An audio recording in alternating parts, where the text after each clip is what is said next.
Hello दोस्तों। आइए आज हम लोग इस हफ्ते के कुछ महत्वपूर्ण करंट अफेयर्स को देखेंगे। तो सवाल नंबर 1, किस भारतीय क्रिकेटर ने सभी प्रारूपों से संन्यास लेने की घोषणा किया है? तो यह क्रिकेटर है हरभजन सिंह। केंद्र सरकार के दूरसंचार विभाग ने टेलीकॉम कंपनियों को उपभोक्ताओं के कॉल और इंटरनेट इस्तेमाल का रिकॉर्ड कितने वर्ष तक रखने का आदेश दिया है? तो यह आदेश 2 वर्ष तक सुरक्षित रखने का है। और किसने दिया है? तो दूरसंचार विभाग ने यह आदेश जारी किया है। केंद्रीय गृह मंत्री अमित शाह ने दिल्ली में किस पार्क को जनता को समर्पित किया? तो उस पार्क का नाम है भारत दर्शन पार्क। दिग्गज फिल्मकार की 90 वर्ष की उम्र में निधन हो गया है। उनका नाम क्या था? तो उनका नाम के.एस. सेतु माधवन था। यह मलयालम फिल्मकार थे। इसके अलावा इन्होंने हिंदी, तमिल और तेलुगु में भी काम किया है। अमेरिका, ब्रिटेन, ऑस्ट्रेलिया और कनाडा के बाद किस देश ने बीजिंग शीत ओलंपिक में अपनी सरकारी प्रतिनिधि मंडल भेजने से इनकार कर दिया है? तो यह देश है जापान। रूस ने सबसे बड़े सर्च इंजन गूगल पर अवैध सामग्री को हटाने में विफल रहने पर कितने करोड़ का जुर्माना लगा दिया है? तो रूस ने गूगल पर 9.8 करोड़ रुपए का जुर्माना लगा दिया है। मुंबई प्रेस क्लब ने वर्ष 2020 के लिए किसे मरणोपरांत journalist of the year award से सम्मानित किया है? तो यह अवार्ड दानिश सिद्दीकी को दिया गया है। दानिश सिद्दीकी का हाल ही में तालिबानियों के द्वारा हत्या कर दिया गया था। बैंक ऑफ अमेरिका सिक्योरिटीज ने वित्त वर्ष 22-23 में भारत की जीडीपी वृद्धि दर कितने प्रतिशत रहने का अनुमान लगाया है? तो इसके अनुमान के मुताबिक भारत का जीडीपी वृद्धि दर 8.2% रहेगा। अमेरिकी स्पेस एजेंसी नासा ने सफलतापूर्वक किस टेलीस्कोप को लॉन्च किया है? तो जेम्स वेब स्पेस टेलीस्कोप को। सुशासन सूचकांक 2021 में किस प्रदेश को प्रथम स्थान प्राप्त हुआ है? तो राज्यों में देखा जाए तो प्रथम स्थान गुजरात को प्राप्त हुआ है। वहीं केंद्र शासित प्रदेशों में प्रथम स्थान पर दिल्ली रहा। दक्षिण अफ्रीका की सर्वोच्च न्यायिक पीठ संवैधानिक अदालत में किस भारतवंशी को नियुक्ति मिली है? तो यह है नरेंद्र जोड़ी कोल्लापन। डेली व्यावहारिक अखबार का प्रतिष्ठित award south African of the year से किस भारतीय मूल के व्यक्ति को प्रदान किया गया है? तो यह प्रदान किया गया है इम्तियाज सुलेमान को। भारत सरकार ने कितने वर्ष के बच्चों को कोविड-19 टीकाकरण करने की मंजूरी प्रदान की है? तो भारत सरकार ने 15 से 18 वर्ष के बच्चों को अब कोविड टीकाकरण देने की मंजूरी प्रदान कर दी है। सामाजिक न्याय 2021 का मदर टेरेसा मेमोरियल अवार्ड किसे प्रदान किया गया है? तो यह प्रदान किया गया है अनिल प्रकाश जोशी जी को। रंग भेद के खिलाफ संघर्ष करने वाले दक्षिण अफ्रीका के नोबेल शांति पुरस्कार विजेता किस व्यक्ति का 90 वर्ष की उम्र में निधन हो गया है? तो उनका नाम है आर्कबिशप एमेरिटस डेसमंड टुटू। राष्ट्रपति रामनाथ कोविंद सरोगेसी के वाणिज्यिक दुरुपयोग को रोकने के लिए किस कानून को मंजूरी प्रदान कर दिए हैं? तो उन्होंने सरोगेसी अधिनियम 2021 को मंजूरी प्रदान कर दिए हैं। ब्रह्मोस मिसाइल की नई मैन्युफैक्चरिंग इकाई और डीआरडीओ के defence technology and test centre का शिलान्यास कहाँ किया गया है? तो इसका शिलान्यास में किया गया है। किस टीम ने तमिलनाडु को हराकर पहली बार विजय हजारे ट्रॉफी का खिताब जीता है? तो यह खिताब पहली बार हिमाचल प्रदेश ने जीता है। भारतीय सिंगर का गाना वास्ते यूट्यूब की ग्लोबल टॉप 10 लिस्ट में शामिल हो गया है। उनका नाम क्या था? तो उन सिंगर का नाम धवनी भानुशाली है। गुजरात के मुख्यमंत्री भूपेंद्र पटेल ने किस माइक्रो ब्लॉगिंग साइट के गुजराती संस्करण को लॉन्च किया है? तो भूपेंद्र पटेल जी ने कू ऐप के गुजराती संस्करण को लॉन्च किया है। पेटीएम पेमेंट बैंक ने किसके साथ साझेदारी करने की घोषणा की है? तो पेटीएम ने मनीग्राम के साथ साझेदारी करने की घोषणा किया है। शीतकालीन ओलंपिक 2022 के लिए किसे भारतीय दल के सेफ डी मिशन के रूप में नियुक्त किया गया है? तो यह है हरजिंदर सिंह। आरबीएल बैंक के नए सीईओ एवं मैनेजिंग डायरेक्टर रूप में किसे नियुक्त किया गया है? तो उनका नाम है राजीव आहूजा। दिल्ली सरकार कैबिनेट ने किस तरीके के पहले विश्वविद्यालय की स्थापना की मंजूरी प्रदान कर दी है? तो दिल्ली सरकार कैबिनेट ने शिक्षक विश्वविद्यालय की स्थापना का मंजूरी प्रदान कर दिया है। ग्लोबल सॉकर अवार्ड में वर्ष का सर्वश्रेष्ठ फुटबॉलर और ऑल टाइम टॉप स्कोरर के रूप में किसे नवाजा गया है?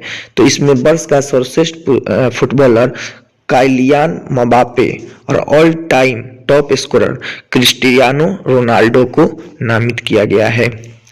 Global sponsor of the year का अवार्ड किसे प्रदान किया गया है? तो यह अवार्ड अडानी ग्रीन को प्रदान किया गया है। असम पुलिस की पहली महिला पुलिस महानिरीक्षक कौन बन गई है? तो उनका नाम है वायलेट बरुआ। स्वास्थ्य सूचकांक 2021 में किस राज्य को लगातार चौथी बार प्रथम स्थान प्राप्त हुआ है? तो लगातार चौथी बार प्रथम स्थान केरल को प्राप्त हुआ है। सरकार ने वरिष्ठ राजनयिक विक्रम मिस्त्री को किस पद पर नियुक्त किया है? तो इनकी नियुक्ति राष्ट्रीय सुरक्षा सलाहकार के रूप में हुई है। राज्यसभा सांसद डॉक्टर सुधांशु त्रिवेदी को किस अवार्ड से सम्मानित किया गया है? तो इनको अटल सम्मान अवार्ड से सम्मानित किया गया है। लगातार 7 बार राज्यसभा सांसद रहे किस नेता का हाल ही में 81 वर्ष की आयु में निधन हो गया है? तो उनका नाम है महेंद्र प्रधान। सोमालिया के राष्ट्रपति मोहम्मद फर्माजी ने भ्रष्टाचार को लेकर प्रधानमंत्री को उनके पद से हटा दिया है। तो उनका नाम क्या है? तो प्रधानमंत्री का नाम मोहम्मद हुसैन रोबल है और यह घटना सोमालिया देश की है। आधुनिक युग के डार्विन कहे जाने वाले अमेरिका के किस प्रकृतिवादी का 92 वर्ष की आयु में निधन हो गया है? तो उनका नाम है ईओ विल्सन। किस देश ने बिना एनओसी के विदेशियों की शादी पर रोक लगा दिया है? तो यह रोक श्रीलंका ने लगाया है। गुरु तेग बहादुर की 400वीं जयंती मनाने के लिए केंद्र सरकार ने गठित उच्च स्तरीय समिति का किसे अध्यक्ष नियुक्त किया गया है? तो इस समिति का अध्यक्ष पीएम नरेंद्र मोदी जी हैं। महाराष्ट्र के पुणे में स्थित नेशनल इंस्टीट्यूट ऑफ वायरोलॉजी की पहली महिला निदेशक जिनका 94 वर्ष की उम्र में हाल ही में निधन हो गया है, उनका क्या नाम था? तो उनका नाम डॉक्टर खुर्शीद एम पावरी था। पूर्व क्रिकेटर दिनेश मुंगिया किस राजनीतिक पार्टी में शामिल हो गए हैं? तो दिनेश मुंगिया भारतीय जनता पार्टी में हाल ही में शामिल हो गए हैं। कौन सा भारतीय विकेटकीपर 26 मैचों में 100 शिकार करने वाले पहले विकेटकीपर बन गए हैं? तो यह कारनामा ऋषभ पंत ने किया है। केंद्रीय गृह मंत्री अमित शाह जी ने किस नए अभियान को लॉन्च किया है? तो इन्होंने ड्रग फ्री इंडिया अभियान को लॉन्च किया है।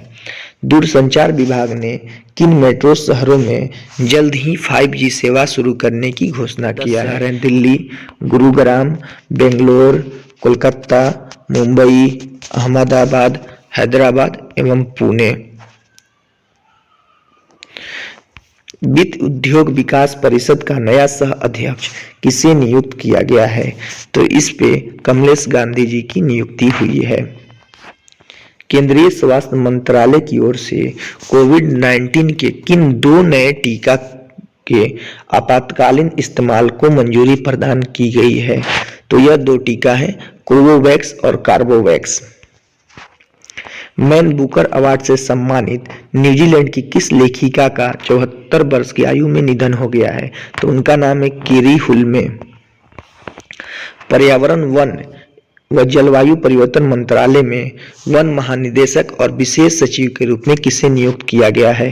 तो यह नियुक्ति चंद्र प्रकाश गोयल जी की हुई है। उत्तर प्रदेश सरकार ने झांसी रेलवे स्टेशन का नाम बदलकर क्या रखने की घोषणा किया है? तो झांसी रेलवे स्टेशन का नाम वीरंगना लक्ष्मीबाई रेलवे स्टेशन करने की घोषणा की गई है।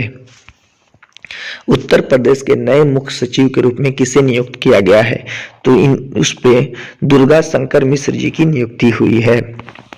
केंद्रीय शिक्षा मंत्रालय और अखिल भारतीय तकनीकी शिक्षा परिषद की ओर से जारी अटल नवाचार रैंकिंग 2021 में किस आईआईटी संस्थान को लगातार तीसरी बार शीर्ष स्थान प्राप्त हुआ है? तो यह प्राप्त हुआ है आईआईटी मद्रास को। मलयालम फिल्मों के प्रसिद्ध संगीतकार का 58 वर्ष की उम्र में निधन हो गया है। उनका नाम क्या था?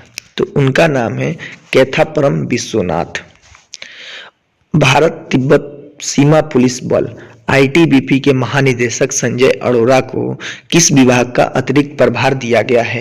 तो इनको सशस्त्र सीमा बल यानी एसएसबी का अतिरिक्त प्रभार दिया गया है। Organised crime and corruption report project की एक रिपोर्ट के मुताबिक वर्ष 2021 में कौन सा नेता दुनिया के सबसे भ्रष्ट नेता की सूची में प्रथम स्थान पर रहा है? तो इसमें प्रथम स्थान बेलारूस के राष्ट्रपति अलेक्जेंडर लुकाशेंको को दिया गया है। न्यूजीलैंड के किस खिलाड़ी ने बांग्लादेश टेस्ट सीरीज के बाद टेस्ट फॉर्मेट से एवं नीदरलैंड व ऑस्ट्रेलिया के खिलाफ वनडे सीरीज खेलने के बाद सभी फॉर्मेट से संन्यास लेने की घोषणा किया है? तो यह खिलाड़ी है रॉस टेलर। किस राज्य में विवादित कानून आस्फा के अगले 6 महीने यानी जून 2022 तक के लिए बढ़ा दिया गया है? तो वह राज्य है नागालैंड। पेटा इंडिया ने किसे पर्सन ऑफ द ईयर चुना है? तो पेटा इंडिया ने आलिया भट्ट को पर्सन ऑफ द ईयर चुना है। अफ्रीका के किस खिलाड़ी ने टेस्ट क्रिकेट से तत्काल प्रभाव से संन्यास लेने की घोषणा की है? तो वह खिलाड़ी है क्विंटन डिकॉक। बीजिंग में होने वाले शीतकालीन ओलंपिक की 2 अलग अलग स्पर्धाओं के लिए क्वालिफाई करने वाले पहले भारतीय बन गए हैं। तो वह है अल्पाइन स्कीयर आरिफ मोहम्मद खान। वर्ष 2021 के लिए किसे हिंदी व अंग्रेजी भाषा का साहित्य अकादमी पुरस्कार से सम्मानित किया गया है? तो अंग्रेजी के लिए नामित गोखले को, वहीं हिंदी के लिए दया प्रकाश सिन्हा को साहित्य अकादमी पुरस्कार दिया गया है। किन 3 भारतवंशियों को कनाडा के शीर्ष नागरिक पुरस्कार ऑर्डर ऑफ कनाडा से सम्मानित किया गया है? तो यह 3 भारतीय हैं, डॉक्टर वैकुंठम अय्यर लक्ष्मण, नवजोत सिंह ढिल्लू एवं डॉक्टर प्रदीप मर्चेंट।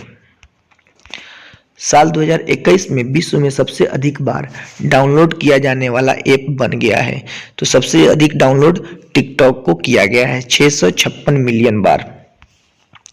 ब्रिक्स नव विकास बैंक ने किस देश को अपने नए सदस्य के रूप में शामिल किया है? तो वह देश है मिस्र। मैक्सिको में भारत के नए राजदूत के रूप में किसे नियुक्त किया गया है? तो मैक्सिको में पंकज शर्मा को नए राजदूत के रूप में नियुक्त किया गया है। तमिलनाडु राज्य सरकार ने महंगाई भत्ते को 17% से बढ़ाकर कितने प्रतिशत करने का निर्णय लिया है? तो तमिलनाडु सरकार ने 31% करने का निर्णय लिया है। भारत को संयुक्त राष्ट्र सुरक्षा परिषद की किस समिति की अध्यक्षता सौंपी गई है? तो भारत को आतंक विरोधी समिति की अध्यक्षता समिति गई है। तो दोस्तों, उम्मीद करते हैं आपको ये वीडियो पसंद आया हो। तो वीडियो को लाइक जरूर करें और चैनल को सब्सक्राइब जरूर करें। धन्यवाद।